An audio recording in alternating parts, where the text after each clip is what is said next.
What's going on, everyone? Joe here with Good Old Scratch Custom Apparel. Thank you all so much for watching another video. I really appreciate everyone that's following along the way. If you could all do me a huge favor and make sure you hit that subscribe button, I greatly appreciate it. Thank you. We're going to jump right into today's video. Now, for those that have been following along the way, you kind of know what the theme of this channel is so far. For those that are new or just checking out this video, my channel has been about my experience with DTF, direct to film. I've been showing you the Prestige R2 Pro DTF printer working with the Miro 13 Max powder shaker, and I've been trying to be as transparent with my experience as possible. And I promise you, I'm being as honest. In today's video, I'm going to be sharing my experience with those 90 transfers I printed for a customer. Now, everything was great.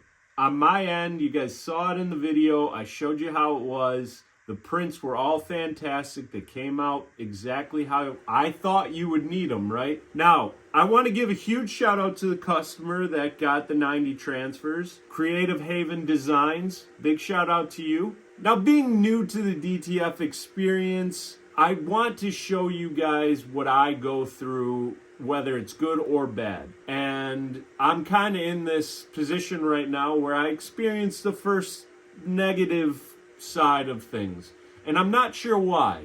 And this is kind of why I want to make this video, because maybe somebody out there might have a remedy for me. They might have a suggestion. I'm all ears. But I want to express what happened, or explain what went wrong, I guess. So with those 90 transfers, I did the production down here. I make sure I'm very diligent to make sure that everything is as good as it can be before I send it to the customer. Now, sending just transfers was a first for me. I normally fulfill the entire process. So I do the application myself, and I make sure everything's good. And in 9 years of doing this, 9+ years of doing this here in my basement, I've never had an issue with the final result, right? So the transfer side was new to me to just fulfill. That's the upside of having this setup with the Prestige R2 Pro and the Miro 13 Max.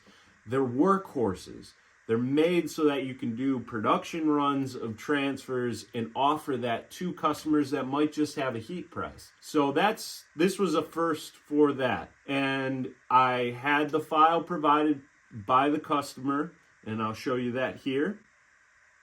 And as you can see, the design is very detailed. It's got a curly script font, small attributes to it. And I was excited to really do this because I'm used to vinyl, and I knew that taking a job like this would have taken a lot of time. And doing this production run on the DTF with the colors and the detail without having to cut and weed and all the other steps with vinyl really streamlined a lot of that job. So when I got all the prints done, I double checked, made sure everything was good. Everything looked great. Now, this is where it was new, was how to ship the transfers to the customer. I don't have any specific packaging, and I knew that transfers, anything involving heat, can be sort of temperamental when they're being shipped, whether that's going in an area where there might be high humidity or high heat that can cause the transfers to delaminate or stick together. But this order was going from Detroit to Wisconsin, and I know here in Detroit it's freezing cold, it's dry, and I know Wisconsin can't be that much different than here. So I wasn't concerned about too much high heat in the packaging. So I went to the UPS store. I made sure I packaged it in a fragile box and had everything marked so it wasn't getting crushed or anything like that. So I just shipped the transfers rolled up as I was told were okay to do. So this brings me to when the customer got the transfers. Now, a majority of them were great, but it was a little bit of a hiccup, and I'll show you in this clip from the customer. As you can see with the roll, with her unrolling the roll of transfers, there was a point where the detail sort of got stuck to the carrier, and as it was unrolling, it started sort of lifting up some of that fine detail. I couldn't really figure out what the cause of that was because the adhesive had been cured, and the PET film I'm using, so the carrier sheet that I'm using in the DTF is the Quick Glide. Now there's a couple different versions. I'm still not overly familiar with the different types of PET film. The one I have, I know is great for application because it is a hot peel. So for those that use the original DTF PET film, it is definitely more of a cold peel. I'm not sure in the breakdown of the Quick Glide film if there's something on the carrier that caused it to stick to it. Again, this is kind of where I'm reaching out to some of you that might know why this happened. I also called the manufacturer of the DTF and I just asked the questions, kind of ran the gamut of different things that it might have been or what could it have been. We weren't really able to lock in a specific answer for what happened. I asked how I rolled the transfers. Was there a specific way they needed to be in there? We just kind of came down to very vague things in the reply, and they could be the reason for it.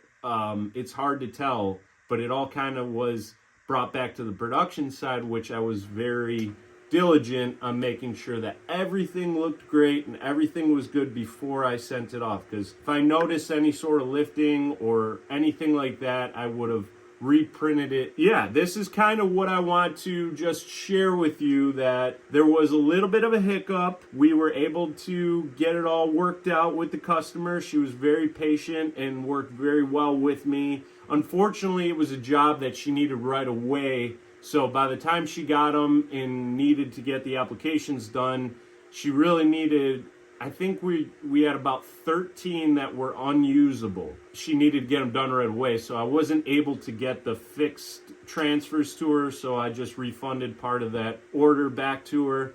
And she did get them worked out with another company with DTF. But what I also wanted to express to those that may have dealt with something similar with DTF, this happened with heat transfer vinyl too, where in the digital world where you do full color CMYK prints onto our digital medias, you'd have to mask it before you applied it onto the garment. And sometimes when people would mask it, some of the transfer curled up onto the mask, and then they thought like, this is ruined, I can't use it. But I know it's annoying, but if you work it out and are able to manually flatten it back out, or if it comes off completely and you can lie it down onto the garment, it will still apply. And this is the same case with DTF. Even though what's curling up is technically ink. So there isn't any kind of vinyl as the medium, right? You're just printing ink directly onto this PET film, and that's what's being transferred directly onto the garment. So in this case, I'll show you a couple other images where you see some curling up of the fine detail. None of that is technically ruined. That's why I want to be very clear about it. It's just an inconvenience, and you can save it. It just is going to take a little bit of time to make sure that you get it flattened out so that you can apply it properly. The downside of the PET film in this case versus with the heat transfer vinyl with a sticky carrier is the PET film for DTF is a static carrier. So you really can't flatten it down for it to stick flat. You have to actually manually put it down onto the garment where you're applying, cover it up, and then press it. That's the one little negative side of it, but it's no big deal. I just want to, that's what I really want to stress here, is that it wasn't unusable. The only times you would see where it's unusable is if the transfer itself ends up tearing. If it rips, then that's more of a problem with the overall finish. But if it comes off of the carrier sheet or delaminates or curls up a little bit, it's still technically usable. It just takes a little bit of time. And I understand that some customers, if you're ordering transfers, you certainly don't want to go through the headache of dealing with that. I just want to let you know that it's not unusable. I want to know from customers out there any experiences they may have had in the same instance where they use DTF, or maybe they ordered transfers before. I'm not outing companies or anything like that. This is just sharing experiences.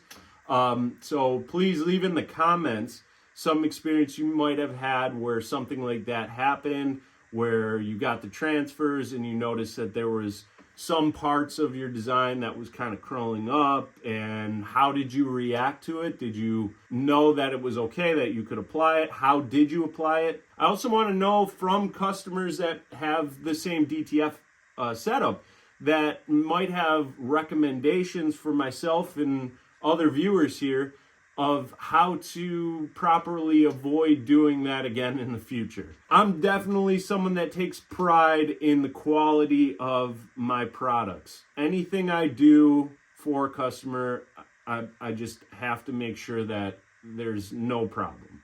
And I want the customer to be happy. As I think every business person, I think some people kind of brush those things off pretty easily and move on. I'm just not good at that. I want to know more about that. I want to know how you work with your customers, how you fix problems like this, how you move on with the correct route. You know what I mean? That's kind of what I wanted to talk about today and share, again, full transparency on this experience with DTF. And I have to say, like, this is the only time so far that I've had any sort of like bad experience, I guess. Unfortunately, it wasn't my tutelage. It was just kind of how the customer got it, which is even worse, because if I deal with a problem, it's on me. I'll figure it out. But when a customer gets a problem or has a problem and it's from my product, it's kind of it's a harder pill to swallow. I want to try to avoid that at all costs. But on a positive note, I want to share with you the wonderful results that came from the Creative Haven designs and the finished products, all done. They look fantastic. The customer was still very happy, understood that there were the problems. I apologized till I was blue in the face. But I do want help. I need help, and I'm reaching out to you guys. If you have any suggestions, recommendations, I'm all ears, and we can help each other. That's what I wanted to share in this video. I hope it helped some of you out. I hope you're still excited about using it. We're all going to run into speed bumps. It's how you kind of forge ahead. You know, there's going to be problems no matter what you're doing. And this is new for me, so I want to show you exactly what I go through. And I'm still so excited about all the results I've had so far and what's to come. I really appreciate you all that are following along this way. I can't thank you enough. I hope you all have a wonderful day and keep being a rock star. Troubleshooted. What a lot.